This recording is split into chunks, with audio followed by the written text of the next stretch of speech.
Hi, I am Brandon Matthews, 34, founder of Secure Shield Technologies that just sold for $75 million. Growing up, I was always the black sheep, the disappointment, while my younger brother Kyle was the golden child who could do no wrong.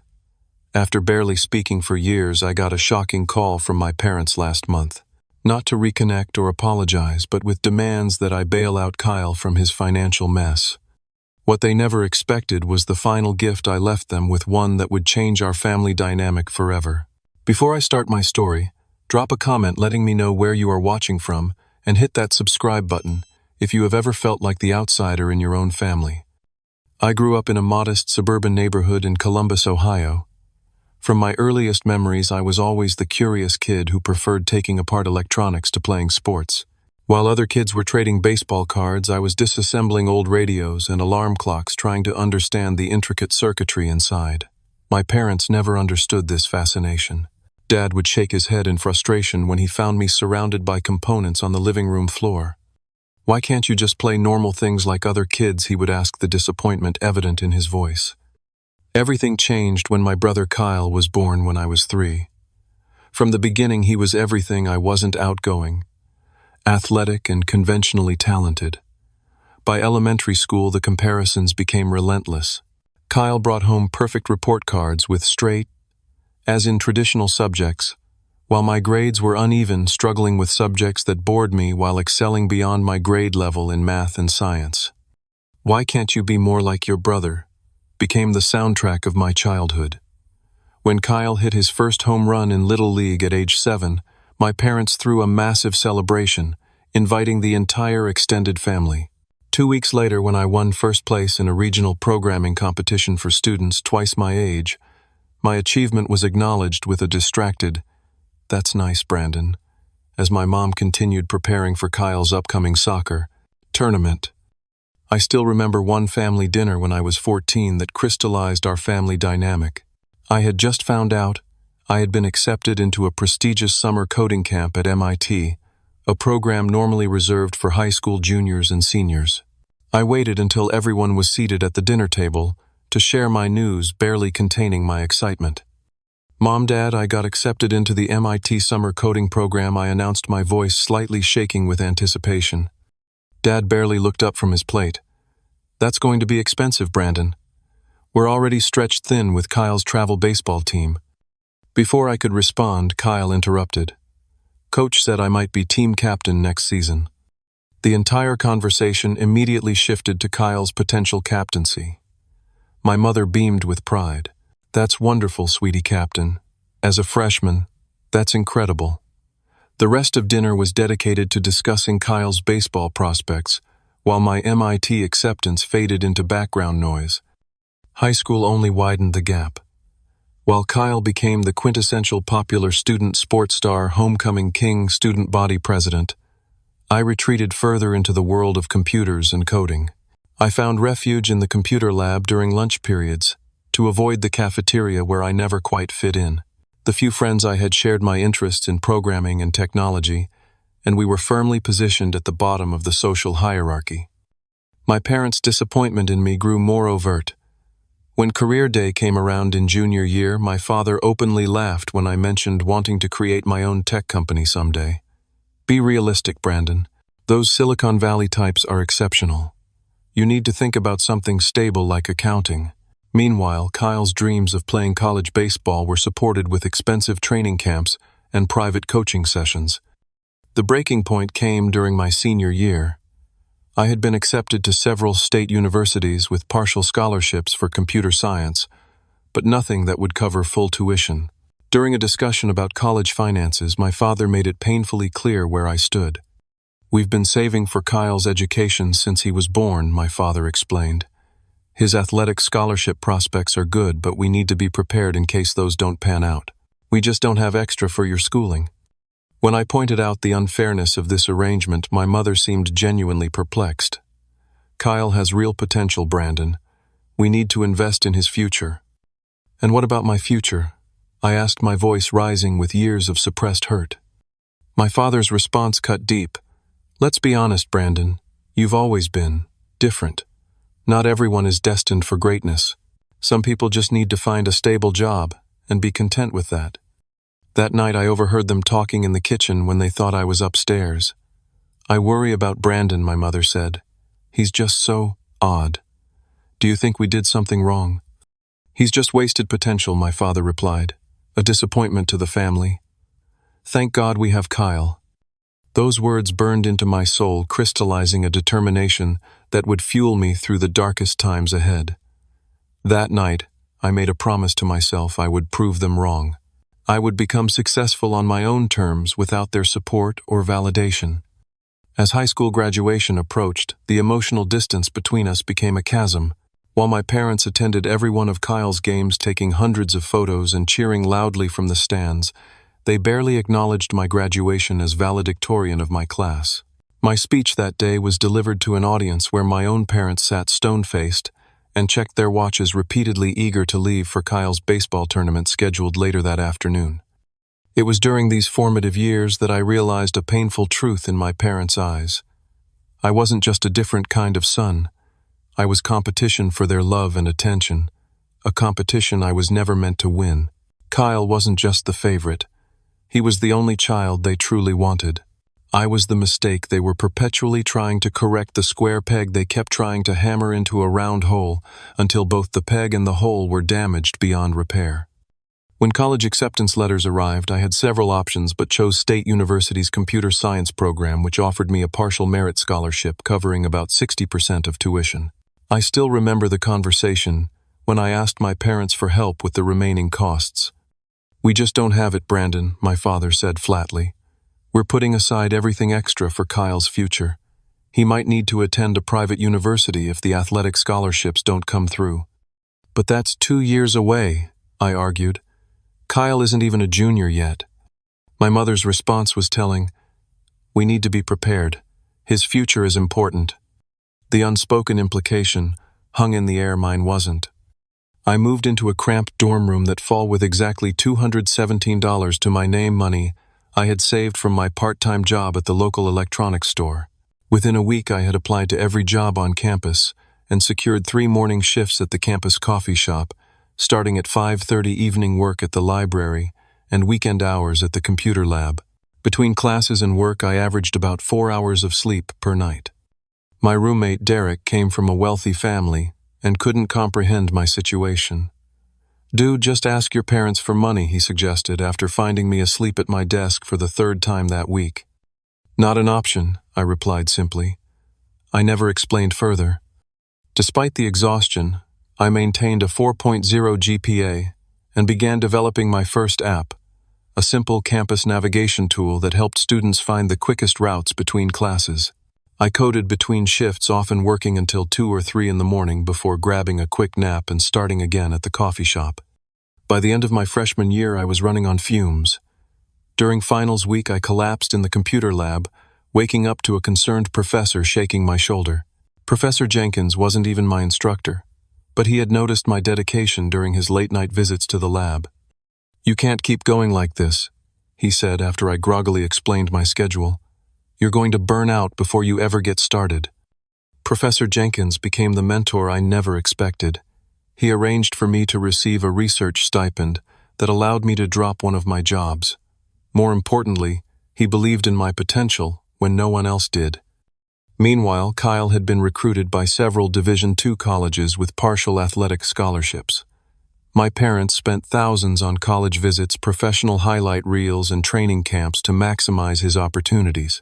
I learned about these expenditures through Facebook posts my mother made, proudly documenting every step of Kyle's journey, while my existence remained unacknowledged on her social media. During my sophomore year, I launched my campus navigation app with high hopes. A small angel investor had provided $10,000 in seed funding based on Professor Jenkins' recommendation. The launch was a disaster. The server crashed under unexpected demand, data was lost, and within a week the investor pulled out, leaving me with crushing guilt and debt. I fell into a deep depression. For 3 weeks I barely left my room except for classes and work. Professor Jenkins finally intervened, forcing me to meet him for coffee. "Every entrepreneur fails," he said firmly. "The successful ones are just the ones who get back up." That Christmas, I reluctantly returned home after my mother insisted it would look strange to the relatives if I didn't appear. The moment I walked through the door, I felt like a stranger in my childhood home. My room had been converted into a shrine to Kyle's achievements. Trophies, medals, and photos covered every surface. I was relegated to the pull-out couch in the basement. During the holiday gathering, I overheard my father telling my uncle about Kyle's baseball prospects while gesturing toward me. "Brandon's still figuring things out," he said dismissively, despite the fact I was maintaining perfect grades while working multiple jobs. Later that evening, when I mentioned my app and its failure, my father scoffed. "See, this is why we told you to choose something practical. Not everyone is cut out for innovation." The argument that followed was explosive. Years of resentment poured out as I finally confronted them about their blatant favoritism. My mother's response was revealing. "We've always treated you both the same. You've just always been difficult, Brandon. Always so sensitive and demanding." I left that night driving back to campus in a snowstorm, knowing I wouldn't return for a long time. The next semester was my lowest point. The cheap off-campus housing I had arranged fell through, and for 2 weeks I slept in my car in the campus parking lot, showering at the gym and studying in the 24-hour library. I seriously considered dropping out, questioning whether all this struggle was worth it. The turning point came from an unexpected source. While coding at an all-night diner, the only place I could afford that offered free Wi-Fi and unlimited coffee refills, I struck up a conversation with an older man who turned out to be a former software engineer. He had lost everything during the dot-com bust and never recovered. "Don't make my mistake," he told me, his eyes reflecting years of regret. "I gave up after one failure. One. That's all it took to derail my entire life." His words haunted me. The next morning, I approached the financial aid office about emergency housing assistance and recommitted to my education and entrepreneurial dreams. If I was going to succeed, it would be without the safety net of family support that so many of my peers took for granted. I moved into a tiny studio apartment with peeling paint and unreliable heat, but it was mine, a space where I could work and dream without judgment. There, surrounded by ramen noodle packages and computer equipment I had salvaged from campus dumpsters, I began to rebuild my confidence and vision for the future. While Kyle continued to receive my parents' unwavering support, including a brand new car for his 18th birthday and fully funded spring break trips to Cancun, I worked through holidays and summers, accumulating knowledge and an experience that would prove far more valuable than any material gift. My parents never asked if I needed help, and I never asked. Pride and pain formed an impenetrable barrier between us. The idea that would change my life came during my junior year. Working the night shift at a local data processing company, I witnessed a security breach that compromised thousands of customer records. The company's outdated security protocols had left them vulnerable, yet their response was merely to patch the existing system rather than address the fundamental flaws. "There has to be a better way," I told Professor Jenkins during one of our weekly mentoring sessions. "Current security software is reactive, not proactive. What if we could create something that anticipates breaches before they happen?" That conversation sparked the concept for what would eventually become Secure Shield Technologies. For the next 6 months, I dedicated every free moment to developing the framework for my adaptive security algorithm. My schedule became even more grueling: classes during the day, work shifts in the evening, and coding until 3 or 4 in the morning. I survived on ramen noodles, energy drinks, and determination. By the time senior year rolled around, I had a promising prototype, but lacked the business expertise to turn it into a viable product. That changed when I attended a campus tech meetup and met Sarah Donovan, an MBA student with experience in startup ventures. Unlike most people who glazed over when I explained my technical concepts, Sarah immediately grasped the market potential. "You're solving a problem most companies don't even realize they have yet," she said after I demonstrated the prototype. "That's the holy grail of innovation." Sarah became my business partner, bringing complementary skills that transformed my technical creation into a marketable product. While I refined the algorithm, she developed the business plan, market analysis, and pitch deck that would eventually secure our funding. Our first investment came from Professor Jenkins, who believed in us enough to contribute $20,000 of his own money, nearly his entire savings. "Consider it an investment in the future," he said, waving away my concerns about the risk. Sometimes you have to bet on the person, not just the product. That initial funding kept us afloat during the grueling process of seeking serious investment. Sarah and I pitched to 47 different potential investors over 6 months. We received 46 rejections, each one testing my already fragile self-confidence. Your technology is interesting, they would say, but you're too young, too inexperienced. Come back when you have more traction. The 47th pitch changed everything. Marcel Winters, a veteran tech investor known for taking chances on unproven founders, saw what others had missed. Everyone is focusing on what you haven't done, he said after our presentation. I'm more interested in what you've accomplished with virtually no resources. Imagine what you could do with proper funding. Marcel invested $100,000 for a 15% stake in our company. It seemed like an enormous sum to me at the time, enough to rent a small office space, purchase essential equipment, and pay ourselves modest salaries that meant I could finally quit my night jobs. Our first office was a converted storage room above a Chinese restaurant in the less desirable part of town. The space was barely 400 square feet, with unreliable air conditioning and the constant smell of fried rice wafting through the vents. But it was ours, and the moment Sarah and I hung our hand-printed Secure Shield Technologies sign on the door remains one of my proudest memories. The breakthrough came 6 months later, when a mid-sized healthcare provider experienced a ransomware attack that our software detected and neutralized before it could encrypt their patient records. Word spread quickly within the industry, and suddenly we were fielding calls from companies that had previously ignored our outreach. Our first major client, Meridian Health Systems, signed a 3-year contract worth $350,000. The night after finalizing that deal, I sat alone in our tiny office, overwhelmed by emotion. For the first time, I allowed myself to believe that success might actually be possible. With that first major contract, we were able to hire 2 employees, a developer named Miguel, who had graduated from my alma mater, and a sales representative named Rachel, who had extensive contacts in the healthcare industry. Our tiny team worked 14-hour days, 7 days a week, fueled by a shared belief in our mission to revolutionize cybersecurity. As the company grew, I experienced the strange adjustment to financial stability. After years of counting every penny, I found myself with a reliable salary.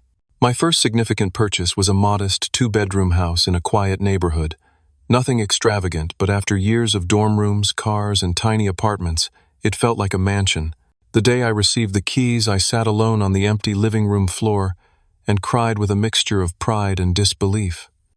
Industry recognition followed as our client list expanded. Secure Shield won Most Innovative Security Solution at a prominent tech conference, and I was named to a under 30 list for emerging tech leaders. With each achievement, I felt a complicated mixture of validation and lingering hurt. Success tasted sweet, but part of me still longed for the parental approval I would never receive. I attempted to share my growing success with my family a few times. I sent an email when we secured our first major client, another when we won the Innovation Award, and a brief message when we moved to larger offices. Each time the responses were perfunctory at best. "That's nice, Brandon," my mother replied to the award announcement. "Kyle just got promoted to assistant manager at his company. We're so proud of him." Meanwhile, Kyle had graduated with a business degree after 5.5 years of mediocre academic performance. His baseball career had ended with a minor injury sophomore year, but my parents had continued to fully support him, paying for his apartment car and living expenses throughout college and beyond. Upon graduation, he expected to immediately step into a high-paying management role despite lacking any distinguishing skills or experience. When Kyle struggled to find the prestigious position he felt entitled to, my parents blamed the economy, the job market, and hiring discrimination, everything except Kyle's own limitations. They subsidized his apartment in a trendy neighborhood and financed his lifestyle while he found himself. Meanwhile, I had been fully self-sufficient since 18, working multiple jobs while maintaining perfect grades and building a company. The real game changer for Secure Shield came during our 4th year of operation. A series of high-profile data breaches at major corporations had made cybersecurity a top priority across industries. Our proactive approach to security positioned us perfectly for this new market awareness. Suddenly, clients we had been pursuing for years were calling us, eager to implement our solutions. We secured Series A funding that valued the company at $15 million. My stake translated to a net worth of over $6 million on paper, a number so far beyond my comprehension that it didn't feel real. The first time I checked my bank account and saw a 7-figure balance, I sat staring at the screen for nearly an hour, unable to process that the number belonged to me. By our 5th year, SecureShield had grown to 48 employees and moved into prestigious offices in the heart of Seattle's tech district. We had clients across North America, Europe, and Asia, with annual recurring revenue exceeding $12 million. I had become a respected figure in the cybersecurity industry, speaking at conferences and advising government committees on data protection. Then came the acquisition offer that would change everything. TechGuard Industries, one of the largest security companies in the world, offered to purchase SecureShield for $75 million. After weeks of negotiation and soul-searching, Sarah and I agreed to the deal, ensuring that our employees would be retained and our technology would reach an even wider market. At 32 years old, I became a multi-millionaire overnight. The scared, exhausted college student sleeping in his car seemed like a different person, entirely a chapter from someone else's life. Yet the emotional wounds of my childhood remained unhealed, a persistent ache beneath the surface of my success. The day the acquisition made headlines in the business press, my phone rang, with a number I barely recognized anymore, my parents' home line. After 6 years of minimal contact, limited to brief text messages on holidays, my mother's voice sounded strange in my ear. "Brandon, we just saw you in Business Weekly. Why didn't you tell us about selling your company?" Her tone was a mixture of excitement and accusation, as though I had deliberately kept secrets from them rather than simply maintaining the distance they had established years ago. "It just finalized last week," I replied neutrally, unsure how to navigate this sudden interest in my life. "Well, we're just so proud," she gushed. "Always knew you would do well with those computer things. We should have dinner soon to celebrate." The abrupt shift in her attitude gave me emotional whiplash. After years of dismissal and disappointment, I was suddenly the son worth acknowledging. Despite my wariness, a small, persistent part of me, the child still seeking parental approval, responded to the olive branch. Perhaps I thought success had finally made me visible to them. We arranged dinner at an upscale restaurant in Seattle, where I had settled after the acquisition. My parents flew in from Ohio, and Kyle drove up from Portland, where he had been working in sales for the past year. Walking into the restaurant, I felt a strange mixture of accomplishment and anxiety, the successful prodigal son returning to the family fold. The awkwardness was palpable from the first moments. My father, grayer and slightly stooped, extended his hand formally as though greeting a business associate rather than his son. My mother hugged me stiffly, her perfume overwhelming and unfamiliar. Kyle, sporting an expensive watch that seemed at odds with his supposedly entry-level position, offered a tight smile that didn't reach his eyes. "This is quite a place," my father commented, glancing around at the elegant decor. "Must be nice to afford this kind of lifestyle." The undercurrent of his statement was clear. My wealth, not my well-being, was the reason for this reunion. Throughout dinner, my parents peppered me with questions about the acquisition, focusing intently on the financial aspects, while showing little interest in the actual work or innovation behind it. When I attempted to share stories about the early struggles and pivotal moments that shaped the company's growth, my mother nodded distractedly before shifting the conversation back to Kyle's recent promotion to regional sales representative. "He's on track for management," she said proudly. "Always had natural leadership abilities." My father leaned forward, swirling his expensive bourbon. "So Brandon, what are you doing with all that money? Good investments, I hope." Before I could answer, he continued with what sounded like a rehearsed speech. "You know, we always believed in you. Always knew you had potential. We just showed it differently, because you were always so independent." The revisionist history was jarring. In their new narrative, they had been supportive parents who recognized my unique talents, rather than the people who had called me a disappointment and refused to help with my education while fully funding Kyle's. As the evening progressed, Kyle became increasingly sullen, making passive-aggressive comments about lucky breaks and how some people have all the advantages. The irony of his statement, given our respective paths, was apparently lost on him. Over dessert, my mother finally revealed the true purpose of the reunion. "Kyle's been going through a rough patch lately," she said, her voice dropping to a confidential tone. "The company he was with downsized, and he's between positions right now." My father jumped in. "Outstanding employee, of course. Just corporate politics. You know how it is." "I'm sorry to hear that," I said, sincerely, turning to Kyle. "I have some great contacts in the tech industry if you're interested. We're always looking for good sales talent." Kyle's expression soured further. "I'm not looking for charity," he snapped. My mother patted his hand. "Kyle's exploring his options, but in the meantime there are some financial considerations. His lease is up next month, and with the job situation, family should help family," my father added pointedly. "Now that you're in a position to do so." The real agenda became crystal clear. I wasn't invited to dinner for a reconciliation, but for a withdrawal. After years of minimal contact, I was suddenly valuable as an ATM. Despite the revelation, I made a genuine offer. "I'd be happy to help Kyle network and find a position where his skills would be valued," I said. "I know how tough the job market can be." My proposal was met with uncomfortable silence.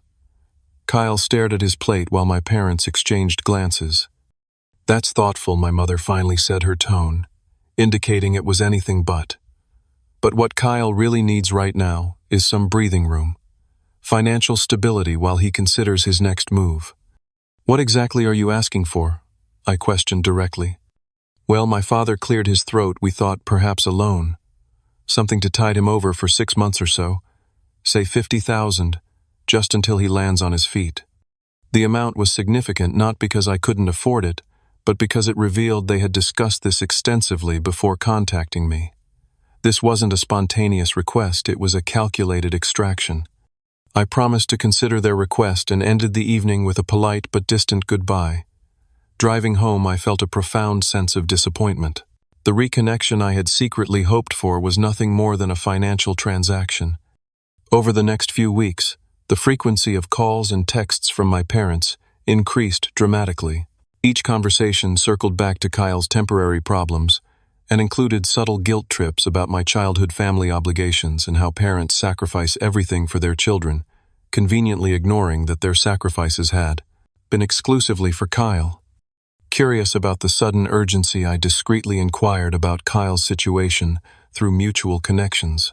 What I discovered was troubling. Kyle had been fired, not downsized, after missing sales targets for 3 consecutive quarters.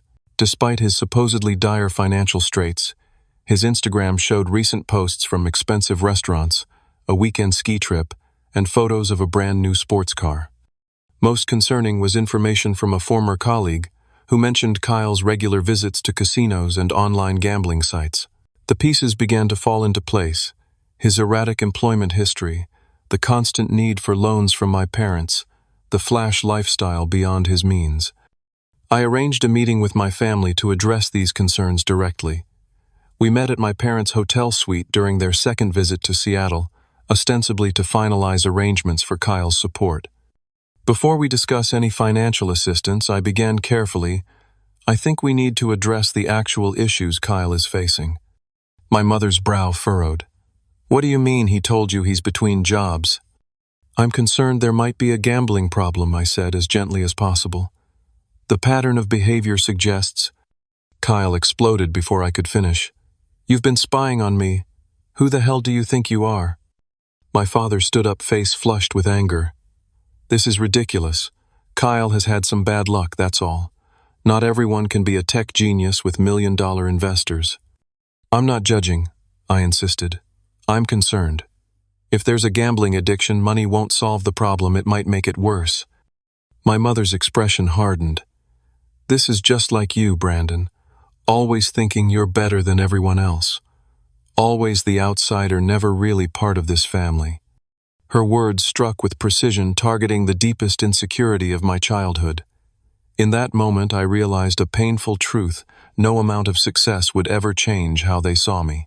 I would always be the other son, the one who didn't quite belong. The meeting ended with my father's parting shot. Kyle has always been there for us, always been the good son. I guess we know where your priorities lie. As they left, I felt a strange mixture of grief and liberation. The fantasy of finally earning their approval through success dissolved, leaving behind the reality that some relationships cannot be healed no matter how much we might wish otherwise. 2 months of blessed silence followed our confrontation. I threw myself into new projects, began mentoring young entrepreneurs at my alma mater, and started therapy to address the lingering pain of my family relationships. The distance felt healthy, a necessary boundary after years of seeking validation from people fundamentally incapable of providing it. Then came the frantic midnight call that shattered my hard-won peace. "Brandon, you need to help us right now." My mother's voice was shrill with panic. "Kyle is in serious trouble." The story spilled out in disjointed fragments. Kyle had accumulated gambling debts exceeding $100,000. Some of his creditors weren't the type who sent polite collection notices. They employed more direct methods of enforcement. He had already received threatening visits at his apartment and workplace. "We've mortgaged the house," my father admitted, his voice uncharacteristically subdued. "Took out a second mortgage to cover what we could, but it's not enough. They're saying they'll hurt him if he doesn't pay the rest by the end of the month." The underlying message was clear. They expected me to write a check and make the problem disappear. Not offer counsel, not help address the addiction driving the behavior, just provide cash to enable the next cycle of destruction. "This is serious," I acknowledged. "Kyle needs professional help, both for his safety and for the gambling addiction." My father's voice hardened. "There's no addiction. He just got in over his head. Are you going to help your brother or not?" I promised to consider options and hung up, immediately contacting both my financial advisor and a therapist who specialized in addiction and family systems. Over the next week, I educated myself extensively about gambling addiction, enabling behaviors, and how financial bailouts often perpetuate rather than solve the underlying issues. My research led me to develop a comprehensive support plan. I would pay off Kyle's dangerous debts directly to ensure his safety, but the rest of my assistance would be structured around recovery, residential treatment for his gambling addiction, ongoing therapy, financial counseling, and a graduated system of support tied to his progress in treatment. No direct cash would go to Kyle or my parents. When I presented this plan during a video call with my family, their reaction was immediate and negative. "This is ridiculous," Kyle snarled. "I don't need to be locked up in some rehab place. I just need to clear these debts and get a fresh start." My mother sided with him instantly. "Brandon, you're being controlling. Your brother just needs your help, not all these conditions." "These aren't conditions," I explained patiently. "This is actual help. Giving Kyle money without addressing the gambling is like giving an alcoholic a bottle of whiskey." My father's face reddened. "Don't you dare compare your brother to some addict. He made some mistakes, that's all. Everyone makes mistakes." "Dad, I've made more mistakes than most," I said quietly. "The difference is, I've had to face consequences for mine. Kyle never has." The conversation deteriorated from there. Kyle accused me of showing off my success and using the situation to make him look bad. My parents portrayed my evidence-based approach as a power play rather than genuine concern. By the end of the call, we were back where we started, with them demanding cash and me offering real help instead. The situation escalated a week later when Kyle showed up at my home unannounced and clearly intoxicated. My security system alerted me to someone shouting at my front gate around 11:30 at night.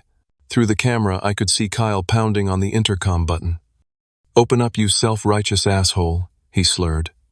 "You think you're so much better than everyone else with your fancy house and your millions." I spoke through the intercom, trying to calm him. "Kyle, you're drunk. Let me call you an Uber to get you back to your hotel safely." "I don't need your charity," he spat. "I need what's owed to me. Mom and Dad gave you everything, all their attention, because you were the special one who needed extra help. Now you won't even help your own brother." His revisionist version of our childhood was so wildly inaccurate, it would have been laughable if it weren't so painful.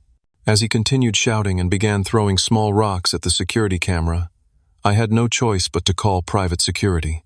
When they arrived to escort him off the property, he became physically aggressive, resulting in them contacting local police.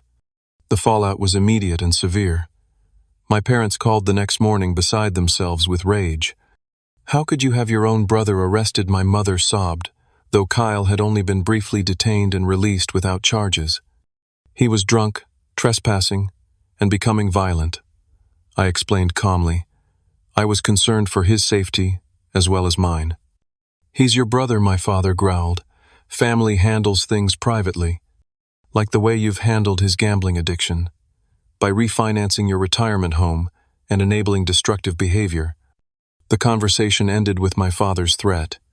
"You need to decide what's more important to you, your money or your family, because you can't have both."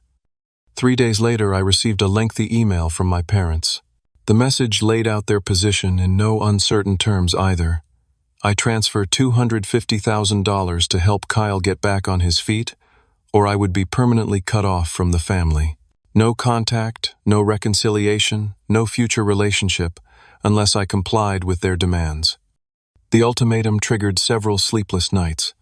Despite everything, some stubborn part of me still craved their approval, still hoped for the loving family I had never truly had.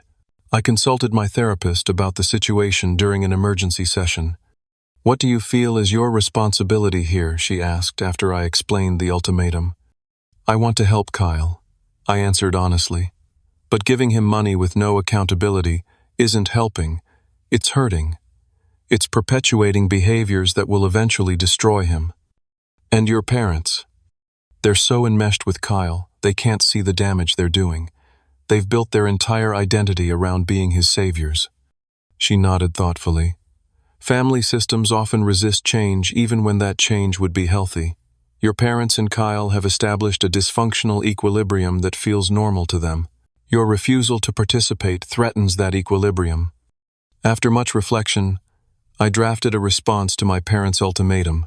The letter was both boundary-setting and compassionate, explaining why I couldn't enable destructive behavior while reiterating my offer of substantial support for actual recovery. I closed by saying I would always be open to a healthier relationship if they ever wanted one, but I wouldn't compromise my principles or Kyle's well-being by providing funds that would ultimately fuel his addiction. Hitting send on that email was one of the hardest things I've ever done. It felt like closing a door that had never fully opened in the first place. The response to my boundary setting was swift and vindictive. Within days, my mother began posting vague but pointed comments on social media about ungrateful children and abandonment when families need help most. These posts quickly evolved into more specific allegations, sharing private family matters with her entire network. Heartbroken that my son would refuse to help his own brother after we sacrificed everything for his education, she wrote conveniently, forgetting they had contributed nothing to my college expenses while fully funding Kyle's. Meanwhile, Kyle's behavior became increasingly concerning.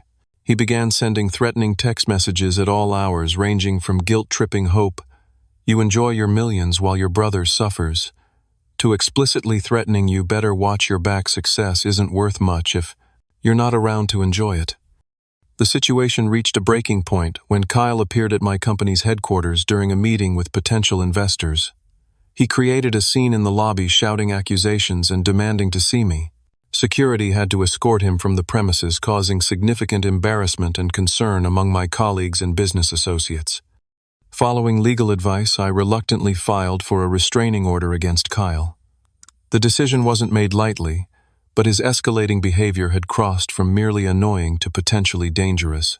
The court granted a temporary order based on the documented pattern of harassment and threatening messages. My parents' reaction to the restraining order was explosive. My father left a voicemail so filled with rage and profanity that I couldn't listen to it in its entirety. My mother sent a lengthy email declaring me dead to the family and claiming I had always been cruel and calculating even as a child. The public and private attacks took a significant emotional toll. Despite my outward success, I found myself retreating into isolation, questioning my own memories, and wondering if I was indeed the villain in this family drama. My therapy sessions intensified as I struggled with waves of guilt, grief, and anger. In the midst of this turmoil came an unexpected message from my mother's sister, Aunt Caroline. We had never been particularly close during my childhood, as she lived on the opposite coast and visited only occasionally. Her email was cautious, but supportive. "I've been watching what's happening with your family," she wrote. "There's more to this story than what your mother is sharing online. I'd like to talk if you're open to it." Our subsequent phone conversation revealed family dynamics I had never fully understood. According to Aunt Caroline, the pattern of favoritism in our family extended back generations. My grandfather had clearly preferred my mother over her sister, creating a dysfunctional template that my mother unconsciously replicated with her own children. "Your mother needs one child to succeed and one to fail," Aunt Caroline explained. "It's the only family dynamic she knows. When you started becoming successful, it threatened the entire system." Even more shocking was her revelation about financial matters. Years earlier, when I had first started earning decent money at SecureShield, I had sent my parents a check for $10,000 as a gift for their anniversary, hoping to begin healing our relationship. According to Aunt Caroline, that money had gone directly to covering one of Kyle's gambling debts, a fact they had hidden from me. "This has been going on for years," she explained. "They've been bailing him out since college, refinancing their house twice already. Your father's retirement fund is completely depleted." Armed with this new understanding, I proposed a meeting, one final attempt to address the situation honestly. I suggested a neutral location with Aunt Caroline present as a mediator. To my surprise, my parents agreed, though they insisted Kyle should attend as well. We met at a private conference room in a hotel midway between our locations. The tension was palpable as we gathered around the table. My parents looking older and more haggard than I remembered, Kyle fidgeting nervously. Aunt Caroline's calm presence, a stark contrast to the emotional storm brewing. My father opened with an attack disguised as a question. "After all we've done for you, how could you turn your back on your family?" Rather than reacting defensively, I responded with specific examples. "What exactly did you do for me, Dad? Was it refusing to help with my college tuition while paying for Kyle's? Was it converting my childhood bedroom into a trophy room for Kyle before I even moved out? Or was it telling me I was a disappointment to the family when I was 17? My mother gasped. "We never said that." "You did," I continued steadily. "I heard you through the kitchen door. You said I was wasted potential and a disappointment to the family, and then added, 'Thank God we have Kyle.'" The specific details of that night, details I had never shared with them, left them momentarily speechless. "We may have said some things in frustration," my father finally conceded. "But parents make mistakes.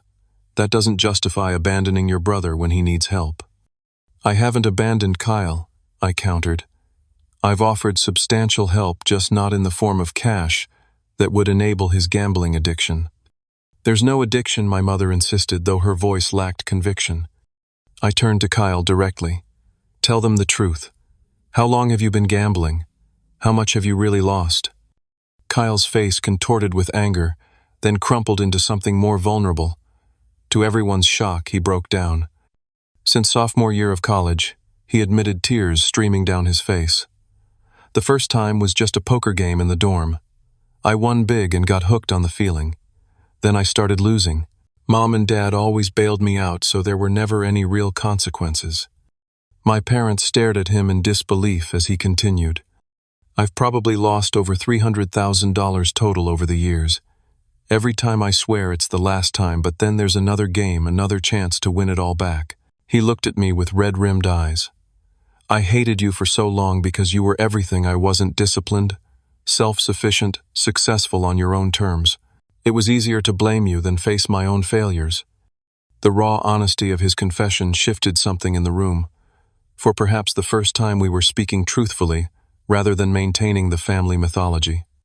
"We just wanted to help," my mother whispered. "We thought we were supporting you."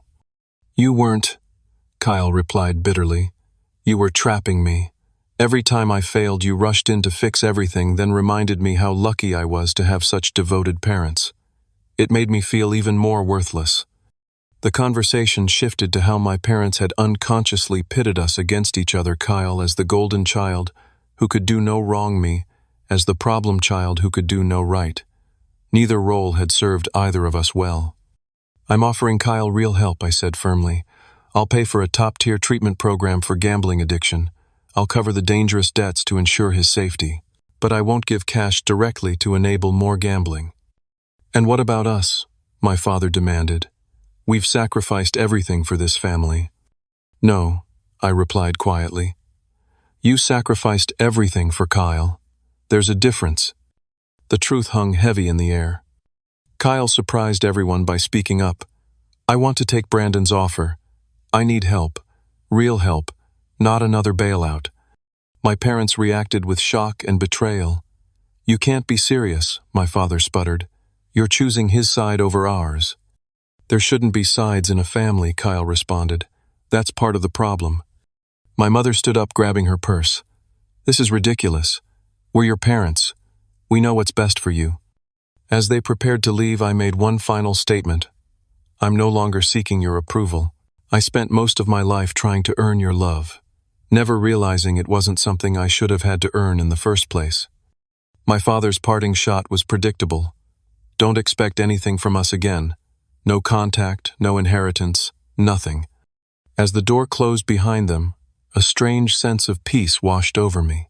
The fantasy of parental approval that had haunted me since childhood finally dissipated, replaced by the reality that family isn't always defined by blood. Sometimes it's defined by who chooses to remain when the storms come. Kyle looked at me uncertainly. Did I just destroy my relationship with Mom and Dad? No, I replied.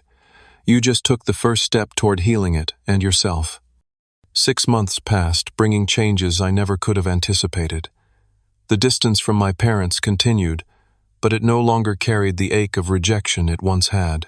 Through therapy and self-reflection, I had come to understand that their approval had never been something I could earn, not because of any deficiency in me, but because of limitations within them.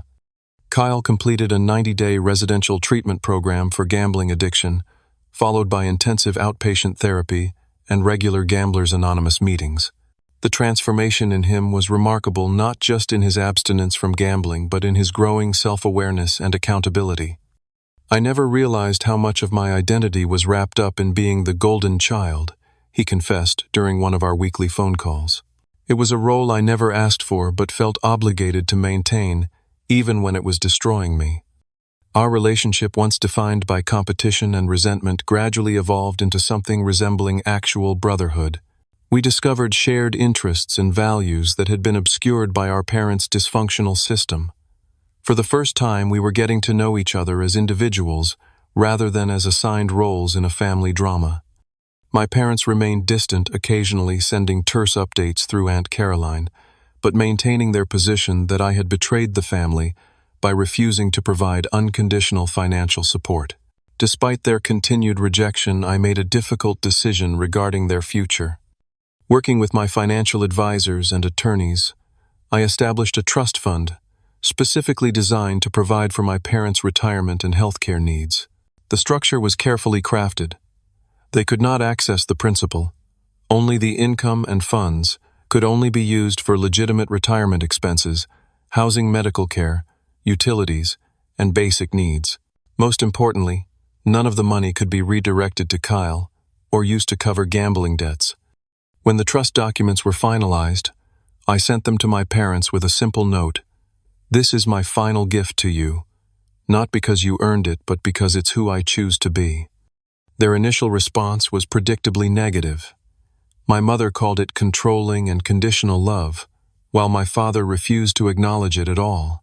Yet, as their financial situation deteriorated further, the consequence of decades of bailing out Kyle, they quietly began accepting the monthly distributions from the trust. Meanwhile, I focused on building the kind of family I had always wanted one, based on mutual respect and genuine connection, rather than obligation and control. My mentor, Professor Jenkins, remained a father figure in my life. Sarah, my business partner, became like a sister. Close friends and colleagues formed a support network that proved far more reliable than the biological family that had rejected me. Through therapy, I experienced several breakthrough moments, particularly around releasing my need for parental validation. You've been seeking something they fundamentally cannot provide, my therapist observed during a particularly insightful session. It's like trying to draw water from a dry well. Kyle's progress in recovery brought its own challenges and rewards. After completing the initial intensive treatment, he struggled with finding purpose and direction.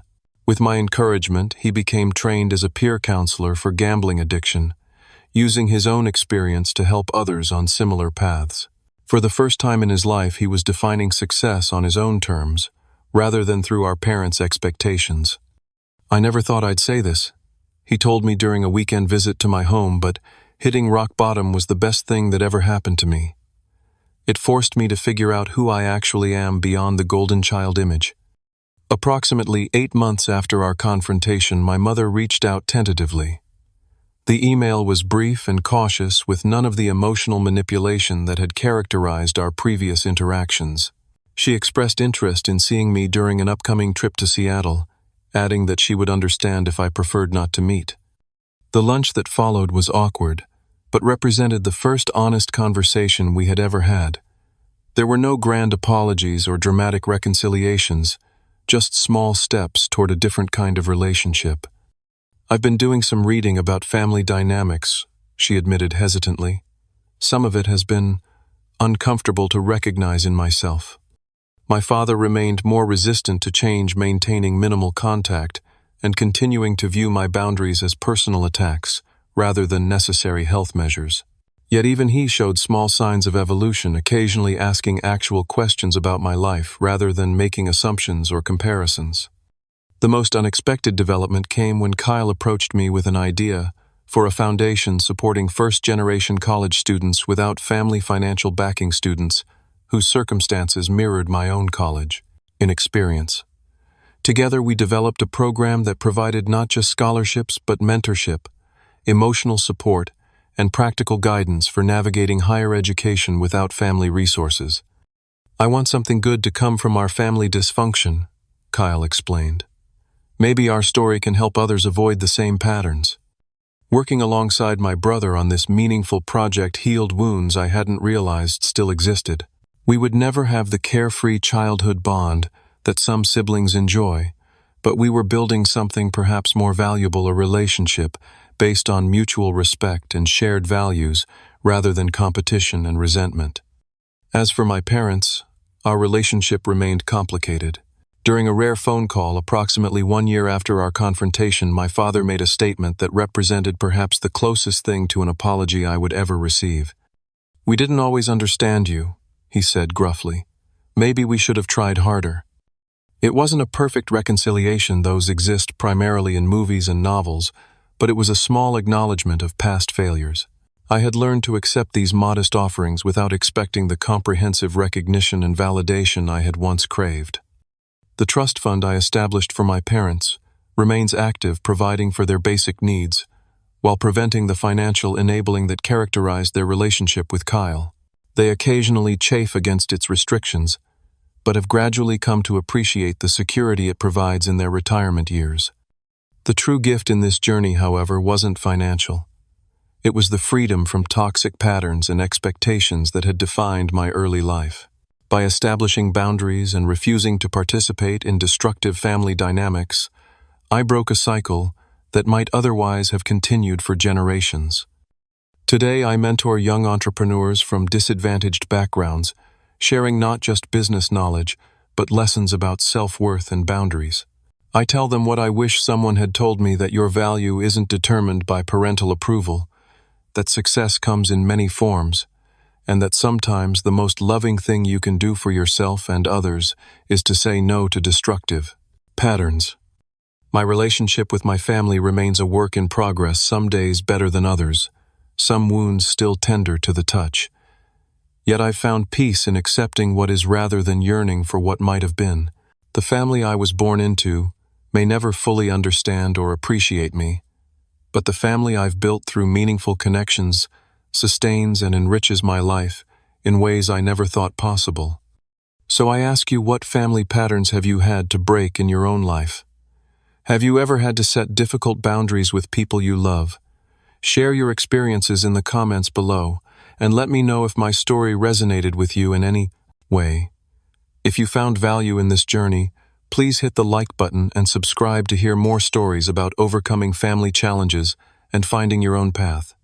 Remember that sometimes the most powerful gift we can give ourselves is the courage to redefine what family means on our own terms.